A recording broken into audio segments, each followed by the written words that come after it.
Welcome back! I have some book review type stuff today. Woohoo! It feels like it's been forever. But as I mentioned in my last video, I've been doing a bit of moving.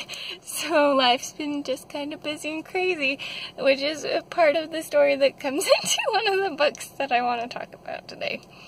Because I liked it so much, and I was running so behind on it because of when I started compared to when I moved and when it was due, that I kept it past its due date.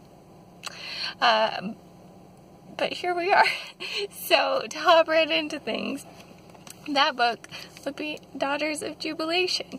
I'm pretty sure I picked this up because another booktuber was talking about it, and I was like, sure, I'll go for it. I'm looking for more black reading, and it sounds interesting, and it was really good. So the basic premise of this is that it's like the 1950s, 1960s. I'm not quite sure of the timeline because I'm not perfectly great at my African American history, unfortunately, but it's right around there because they're still talking about like the KKK and things like that, but they are able to like hold jobs and things like that. There's still some degree of segregation going on.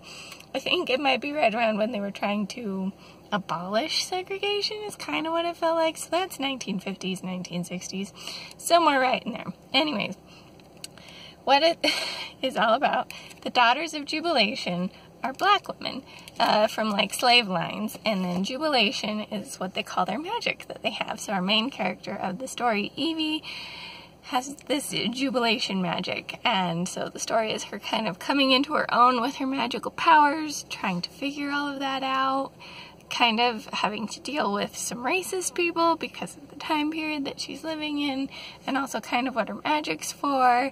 And it was really, really beautiful. I really loved it. A few of the things in the story I kind of predicted before they came up, but sometimes that just happens, and also they were elements that I generally look for in my stories too, and they were not so subtly foreshadowed, I felt like, too, with some of it. But that's okay.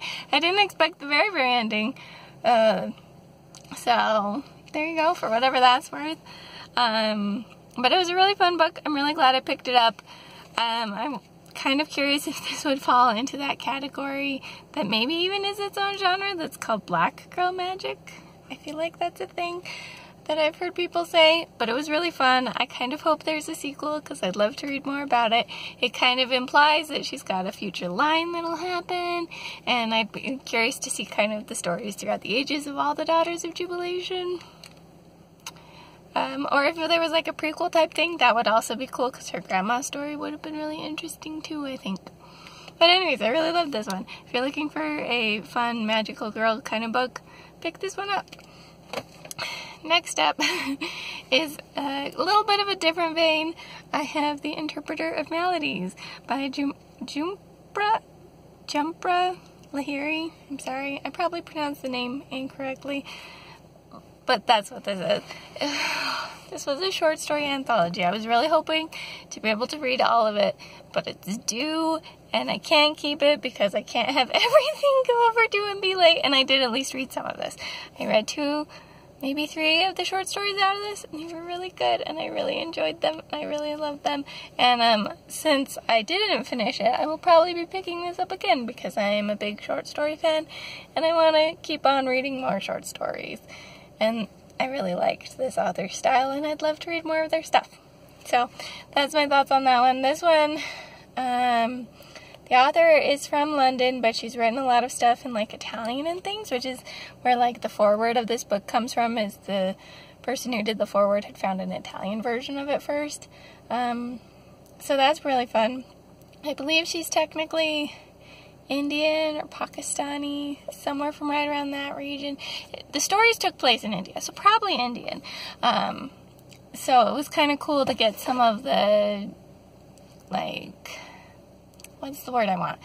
Like, you're an immigrant kind of stories to these, like, American-speaking places were kind of the focus of the ones that I read, at least. And then one was kind of the opposite, where there were some Indian people who traveled to India and had been, like, I think born and raised in America, but were coming back to kind of see their homeland where their ancestors lived and things. And so all of the dynamics in it I thought were really interesting and fun to pursue. And again, I really want to read it again. I want to finish all the stories, and I'd read the ones that I did read again. So if you're looking for a short story anthology, this one's a pretty short one and has some really interesting topics. But yeah, just wanted to do a quick little review of what I've been reading, catch you guys up a little bit.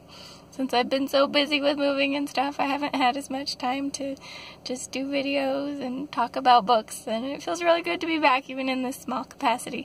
Let me know if you happen to have read either of these or have recommendations based on either of these. But I think that's all I got for now. This is the Umlaut Harper signing out.